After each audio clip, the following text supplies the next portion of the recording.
तो एक new vacancy के बारे में हम इस वीडियो के माध्यम से आपको बताएंगे और इसको फॉर्म आपको भर देना चाहिए, चाहे वो बिहार के निवासी हों या कोई अदर स्टेट के निवासी हों, इस फॉर्म को भरना चाहिए। इस फॉर्म को इसलिए भरना चाहिए कि पहला वजह कि ये बहाली जो है 7 साल के बाद आया है। कितने साल के बाद आया है? तो 7 साल के बाद आया है। और ये बहाली जो है आपको दिल्ली नगर निगम का है, दिल्ली अथॉरिटी का है ये वैकेंसी। और सबसे महत्वपूर्ण चीज़ है कि इसमें जो है आपको जो भी अदर स्टेट वाले होंगे वो जनरल कैटेगरी में आएंगे। जनरल कैटेगरी में बहुत अच्छा खासा सीट है और इसका परीक्षा तिथि भी जो है आपको बता दिया गया है, कैसे सिलेक्शन प्रोसेस होगा, कब इसका फॉर्म भराएगा, सारा जानकारी हम आपको इस वीडियो के माध्यम से देने वाले हैं। फिर से समझिए कि दिल्ली नगर निगम का जो बहाली है ये लगभग 7 साल के बाद ये बहाली आया है। कितना साल के बाद आया है? तो 7 साल के बाद।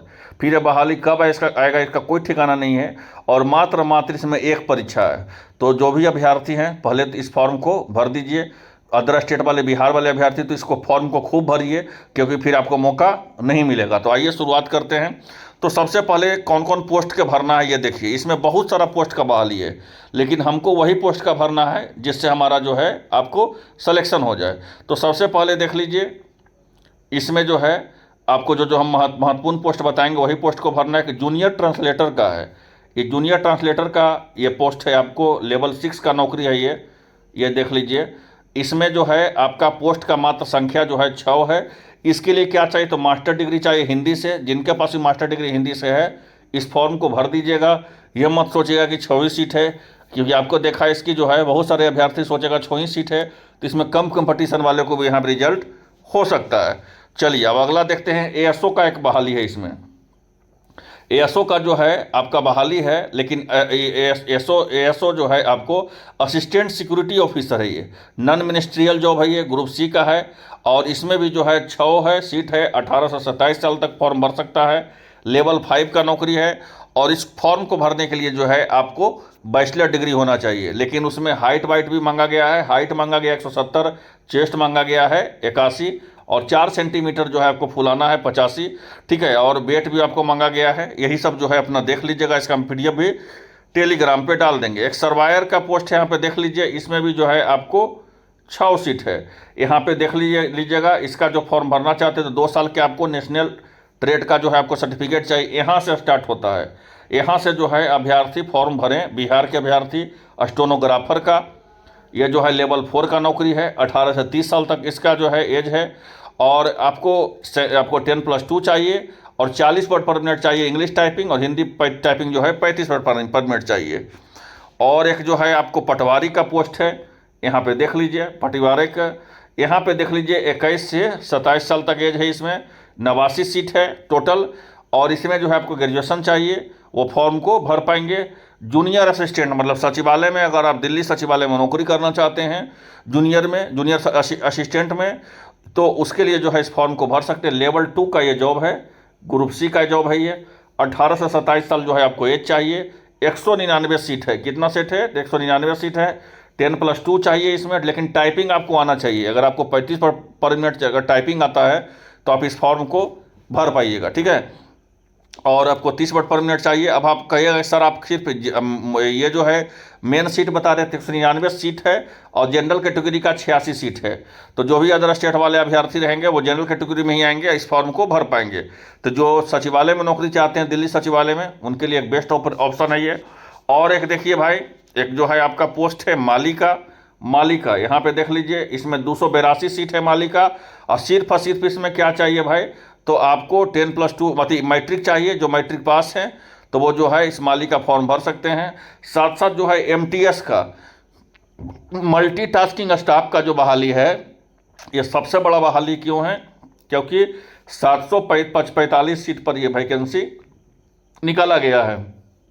ये अपने आप में बहुत बड़ा सीट है, क्योंकि बिहार के अभ्यर्थी जो है जनरल कैटेगरी में आएंगे तो जनरल कैटेगरी का 298 सीट है। यहाँ से जो है आपको फॉर्म भर सकते हैं। और इसमें 18 से 27 साल चाहिए उम्र। लेवल 1 का नौकरी है ये। जो भी 10वां पास हैं वो इस फॉर्म को भर पाएंगे। तो जो इंटरेस्टेड हैं इस फॉर्म को भरने के लिए वो भर सकते हैं। अब आइए इसका डेट को लेकर के देखते हैं कब से फॉर्म इसका भरा रहा है, फिर हम आपको जानकारी देंगे आपको विशेष सिलेबस को लेकर के। तो भाई इसका देख लीजिए डेट। तो ऑनलाइन जो है आपको 6 तारीख से जो है 6 अक्टूबर से फॉर्म भरा रहा है। कब तक भराएगा? तो 5 नवंबर तक भराएगा। इसका डेट फॉर्म भरने का नहीं बढ़ेगा। इस बात को मान लीजिए। हम शुरू में बताए थे कि 7 साल के बाद ये वैकेंसी आपको आया है। दिल्ली अथॉरिटी का ये वैकेंसी है ये, ठीक है, दिल्ली विकास प्राधिकरण जिसको बोलते हैं। और ये जो है आपको दिल्ली अथॉरिटी मतलब हो गया दिल्ली डेवलपमेंट अथॉरिटी। और ये जो देख लीजिए जिसको नगर निगम बोलते हैं। और इसका जो फर्स्ट स्टेज का जो एग्ज़ाम है वो जनवरी और दिसंबर में होने का संभावना है।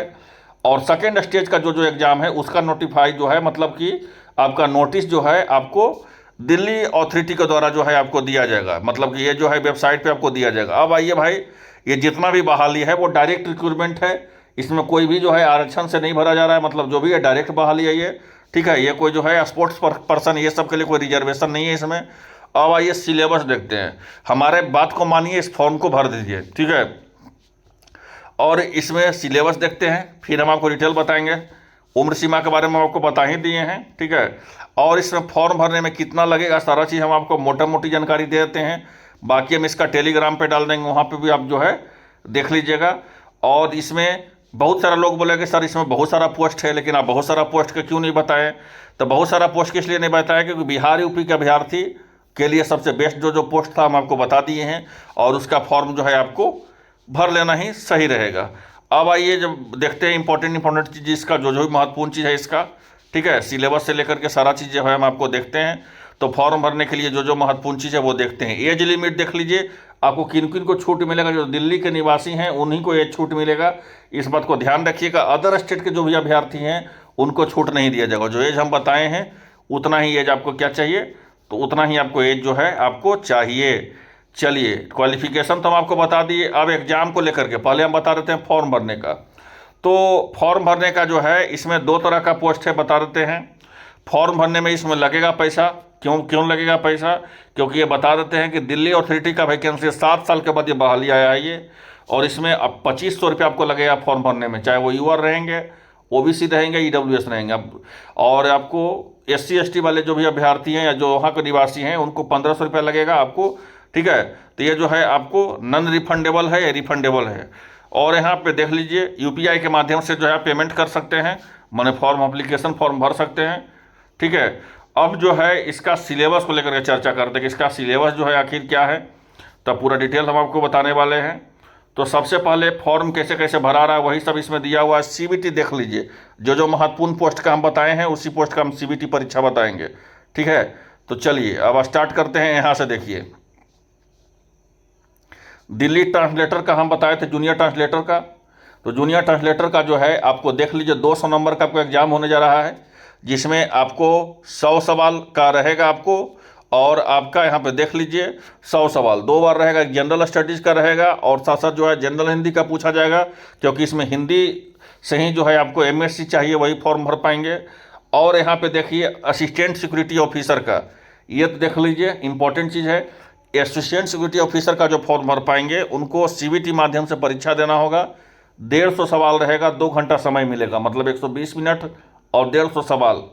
और इसमें बता देते हैं कि जो फर्स्ट पे आपका रहेगा पार्ट में वो आपको 100 सवाल मिलेगा, ठीक है, 100 नंबर का। और सेकंड पार्ट रहेगा वो आपको रीजनिंग रहेगा 10 सवाल, और मैथ रहेगा 10 सवाल, GK GS रहेगा 10 सवाल, इंग्लिश रहेगा 10 सवाल, और कंप्यूटर रहेगा 10 सवाल। तो देख सकते हैं 50 सवाल आपका ये हो गया। और 100 सवाल आपका जो है आपका क्वेश्चन होगा, आपका करंट अफेयर रहेगा, GK GS रहेगा, ये रहेगा। आपको असिस्टेंट सिक्योरिटी ऑफिसर का हम आपको बता दिए। ये CBT बेस्ड आपको एक ही दिन परीक्षा लिया जाएगा दोनों का। सर्वाइवर का हम आपको वही सेम सिलेबस है जो इसका सिलेबस है आपका ASO का, यहाँ पे उसी का सिलेबस जो है सेम यही है। तो इसमें कोई विशेष इसमें बताने का नहीं है, जो महत्वपूर्ण है वही हम आपको बताएंगे। स्टेनोग्राफर का देख लीजिए, तो स्टेनोग्राफर का जो सिलेबस है, ठीक है, स्टेनोग्राफर का जो सिलेबस है इसमें जो है आपको 220 सवाल रहेगा, जिसमें 50 सवाल रीजनिंग का 50 नंबर का, 100 सवाल इंग्लिश का 100 नंबर का, 50 सवाल GK GS का 50 नंबर का, और 20 सवाल रहेगा कंप्यूटर का। 2 घंटा का आपको समय दिया जाएगा। उसके बाद जो है आपको स्किल टेस्ट जो टाइपिंग है वो आपको स्किल टेस्ट जो है आपको स्टेनो का वो आपको लिया जाएगा। उसके बाद जो है आपको टाइपिंग लिया जाएगा। First stage, second stage, third stage, ये 3 स्टेज में जो है स्टेनोग्राफर का बहाली को पूरा किया जाएगा। पटवारी का भी देख लीजिए, पटवारी का सिर्फ उसमें जो है आपको 200 सवाल पूछा जाएगा 2 घंटा 15 मिनट में। और इसका सिलेबस जो वही है आपको देख सकते हैं। जूनियर जो है सेक्रेटेरिएट असिस्टेंट का देख लीजिए, यहाँ पे देख सकते हैं आपका जो है 2 घंटा का समय दिया जाएगा। 150 सवाल है, जिसमें मैथ का 30 सवाल, रीजनिंग का 30 सवाल, इंग्लिश का 40 सवाल, जीके का 30 सवाल और कंप्यूटर का 20 सवाल। अगर सारा को जोड़िएगा तो 150 सवाल रहेगा, 2 घंटा समय रहेगा, मतलब 120 मिनट में आपको 150 सवाल जो है बनाना है। और सवाल जो है आपका जो भी क्वेश्चन पेपर रहेगा वो हिंदी में भी रहेगा और इंग्लिश में भी रहेगा, ऐसा भी इसमें कोई दिक्कत नहीं है। उसके बाद आपको तो पता है कि इसमें टाइपिंग के लिए रिक्वायरमेंट भी है 35 वर्ड पर मिनट हिंदी और इंग्लिश और 30 वर्ड पर मिनट हिंदी। तो ऐसे में आपको टाइपिंग टेस्ट भी जो है आपको लिया जाएगा 10 मिनट का, ये भी यहाँ पे बोला गया है। और आपका जो है यहाँ MTS का देख लीजिए, तो MTS का जो है यहाँ पे CBT बेस्ड एग्जाम होगा। 120 सवाल रहेगा 2 घंटा में, मतलब 120 मिनट में 120 सवाल, जिसमें आपको 25 सवाल मैथ का, 25 सवाल रीजनिंग का, 25 सवाल जीके का, 25 सवाल इंग्लिश का और 20 सवाल आपका कंप्यूटर का।